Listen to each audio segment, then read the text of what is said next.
I've been in a lot of bar fights. Yeah. Never dropped somebody. You'll see it like ripple all the way through my tricep. Like it'll get like a jiggle. Like, bro, I want to elbow motherfuckers. I want to knee them in their face. I want to kick them in their face. Like, I mean, you're known for knocking people out yeah, fast. yeah. How do you do it? I'm a complete mixed martial artist. Like, I want to use all the tools. I used to picture Mortal Kombat. When I hit you, your head shatters.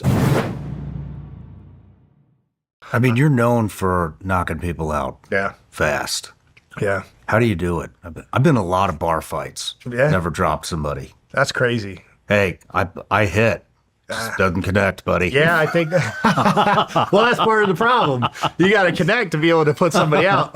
Yeah, I think. I just think this is where I credit my father. I got to start so young, so my understanding is better than someone who just started. I understand rotating my hips and landing at one time and having speed. It's not all about just power, but it's speed, it's timing, it's the perfect shot. When you land that perfect shot, you'll feel it whip right through your body. You'll feel it's almost like a snap, like boom, like a whip crack, and you'll feel it. It's like a wave. It like travels up. You'll see like the whip in your muscle.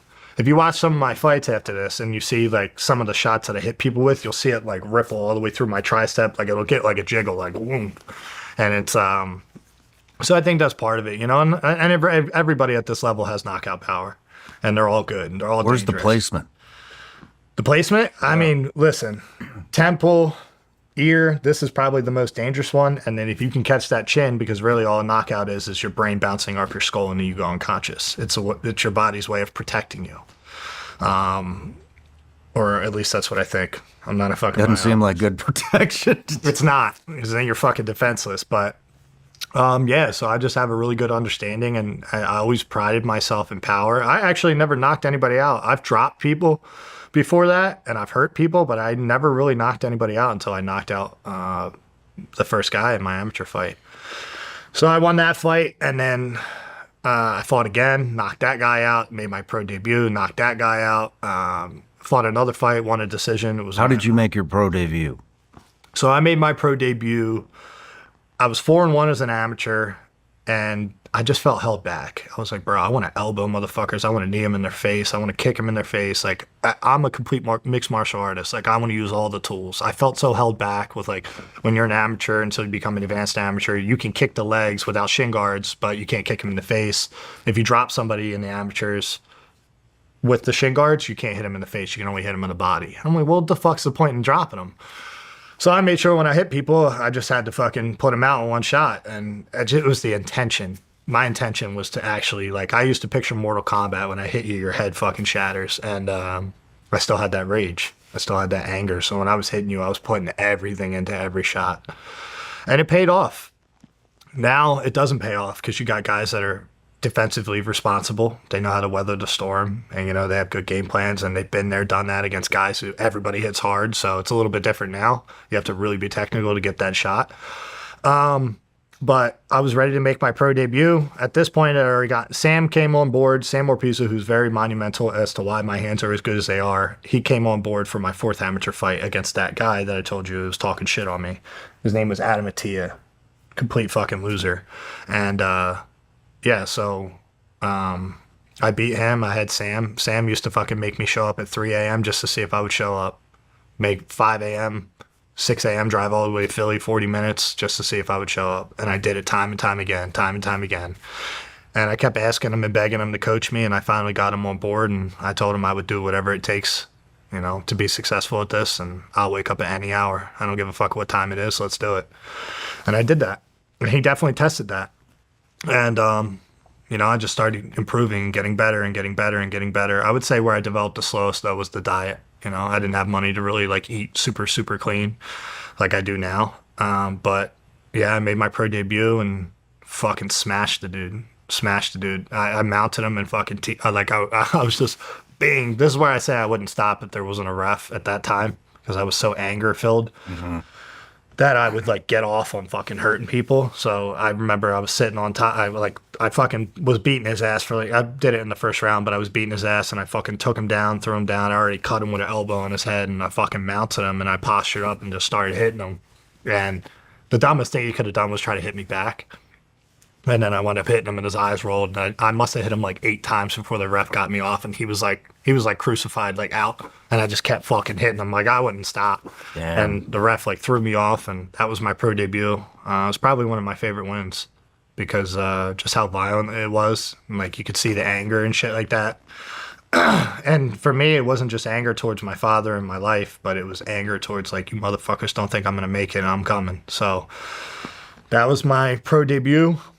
Then I fought my second fight against a guy who fought in Bellator who had like a lot more experience than me, and I beat his ass, dominated him. It was so slippery. I definitely could have finished the fight, but it was so slippery and humid in there. I remember I couldn't like fucking place my feet or anything, and I won a decision, and then I won all finishes. I was 6-0. Won my first title for Art of War. This company called venue called Art of War. And then I lost my first fight. Because What's Sam thinking leading up to this? leading up to what? To your first loss? I mean, you're just crushing it. He knew I was more than ready. I was more than ready, but I didn't let him know where I was mentally. I was suicidal again. You were suicidal through the wins? Yeah. Yeah, I was angry, man. It was eating me up. I hadn't forgiven my father. I hated my life. Like, I still wasn't making any money. You know, you basically fight for free, bro, all the way up until you get to the UFC. You know, they might give you $2,000. Maybe, and that's as a professional with like fight experience. You know, when you're an amateur, you don't get paid a purse. You only get ticket sales, and I didn't sell any tickets for my first 3.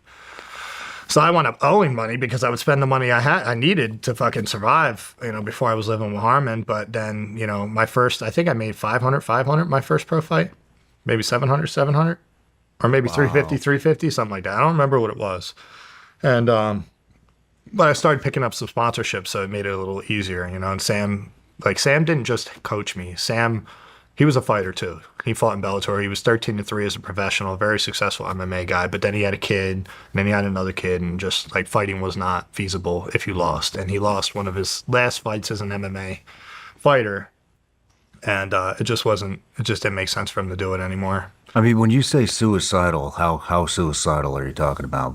Bro, thinking about it every day, multiple times a Yeah, day? every day. I just had this dark cloud over me. Like I started feeling worthless because I had the problem with, now that I'm a fighter, my identity is fighting. And then I forgave my father. Like I tried to let go of it right before I was 6-0, right before my 7th fight. Professional fight. I'd already won a title, Art of War. Then I went to this company called Ring of Combat, which were awesome, and I won the title there. And mind you, I was finishing everybody in the first round. I only had one decision, so I knocked everybody the fuck out and won the belt in like 50 seconds or something. Like smashed this guy. And then I was fighting a guy who honestly wasn't really that good. He was like 6-4 at the time, or 5-4, 5-3, something like that. And I was 6-0. And I was supposed to fight a guy who was 10-3, but he was a replacement because the guy pulled out, got hurt or something. And it was the first time I ever walked into a fight, and I was like, there was no music that could hype me. There was no people that could motivate me. And I was just like, I don't want to do this. It was the weirdest fucking feeling, man. It was the weirdest feeling. And it was the first time that I had my girl's family come and watch me, because we didn't like each other at first. They didn't like me. I didn't like them. You know, I'm the disgruntled, angry kid who used to fight kids and fucking was an angry kid, and they didn't want me with their daughter type shit. And, you know, I didn't blame them. Looking back, I don't blame them at all. And I love their family. You know, they are family to me. And the Kaka family is probably another godsend. Not even probably, they are a godsend. They've been wonderful people. So I walked out there, man, was trashing this fucking guy, dominating him and everything, and then I fucking was tired. I had his back, I had mount, but I didn't have the finishing mentality. So I wasn't trying to ground and pound like to get him out of there. I was just trying to control him, and I don't know why. And it still fucking bothers me because, like, bro, I took him down at will, I dominated and everything. So then I took a shot. I was already tired. I blew my nut. I was done. And I didn't have anything to fight for. I didn't know what I was fighting for. First time it ever happened to me. Didn't have the anger. Didn't have the fucking let me prove everybody wrong. And I fucking took a shot, like slipped, like kind of like did a split. And I was against Cage, and he stuck a guillotine, and I didn't tap and got put to sleep. Wake up and fucking, that was the first time I was devastated. And I was fucking crying, looking at myself in the mirror like, what a fucking loser, what a pussy, and all these things. And just like real negative. And, you know, that's where that girl is very special. you know. I mean, did you talk to anybody about suicidal tendencies, or Not before that. you just Just bottled it up. I was always used to handling emotions on my own. one foot in front of the I didn't tell other? Harmon, I didn't tell Sam, I didn't tell, I told Harmon about the abuse at home, but I would never tell him about suicide. I would never tell him about depression because I thought it was weak to talk about it as a man. And when it's not, there's nothing wrong with talking about it, especially if you're struggling with it, So after that, I did, and, I got myself right, and I came back, and I also went and got a different look from another team, because the team that I was training at, which was Balance Studios, they're an amazing jiu-jitsu school, but they are not an MMA program school. And at least to make it to that level, to the UFC level. And so I went out to Colorado and trained with a team called Elevation. I went and trained with Neil Magny, who's in the UFC. Been a long time vet, whatever, and I got a different look, was training at altitude, came back, got another second round knockout, and got my mind right, got myself physically right, like was lifting and eating right and doing all these things, and I just started going on a tear. And then I got that Contender Series fight How did that come on your plate? after my return. So I lost, then I won, and then I got the Contender Series fight. And so now I'm 7-1, and I go to fight this guy, Stoltzfus, who I broke my arm against. I mean, did they approach you? Yes. So they approached my management. Well, my management approached them with my record. You have a manager that goes, who I've signed with since I was 1-0. His name's Lloyd Pearson, and I've been with him. He's under Vayner Sports, and I've been with him since I was 1-0. It's like, and he doesn't take people that are that young in their career. But Chandler had initially done a documentary that was about my life trying to get into the UFC, but it was deleted because we just redid it once the story made sense when I got in the UFC. But anyway, nonetheless, they saw the documentary. Eddie Alvarez I was close with, who was in the UFC, former champion. He was a champion of Bellator, champion in UFC, fought and won. Fought Dustin Poirier, Conor McGregor, fucking all kinds of people. Rafael Dos Anjos is who he beat to win the belt. So anyway, Lloyd manages Eddie, and then that's how that connection happened, and then they signed me at 1-0. So Lloyd paid for me to go out to Denver. That's how I got to go out there, because I didn't have the money for it. Gave me a car and everything, and me and my girl went out there, and so it was a good experience for me. But yeah, so he contacted the UFC. The UFC offered me a fight against this guy who was 12-1, which was Dustin Stoltzfus. I go out there and I fight him, and I had Sam Morpison. I had one of my best friends at the time in my corner. That was it.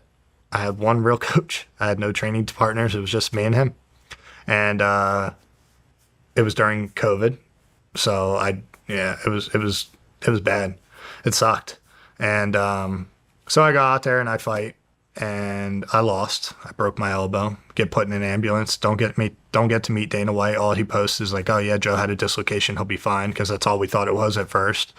Turns out I exploded the radial head in my elbow, which was like, I can turn my hand like this, but I can't turn my hand like this. So now I can't power clean, I can't turn my hand, my arm doesn't go straight. When I had my first surgery, so before I skip to that, I got an ambulance, I'm fucking crying, and I'm like, dude, I did 20 years in this fucking sport to fail. And I remember asking God, like, why? What the fuck am I supposed to learn from this? What is the point? And da-da-da-da-da-da-da. Victim mentality. And, had I just been patient and realized that no storm lasts forever, I would be okay. But went to another dark place again. And I got the first surgery, but they told me you never fight again. They were like, you're done. You're not fighting again. Like, you'll dislocate it even easier now. No matter where you're watching Sean Ryan Show from, if you get anything out of this, please like, comment, subscribe, and most importantly, share this everywhere you possibly can. And if you're feeling extra generous, please leave us a review on Apple and Spotify podcasts.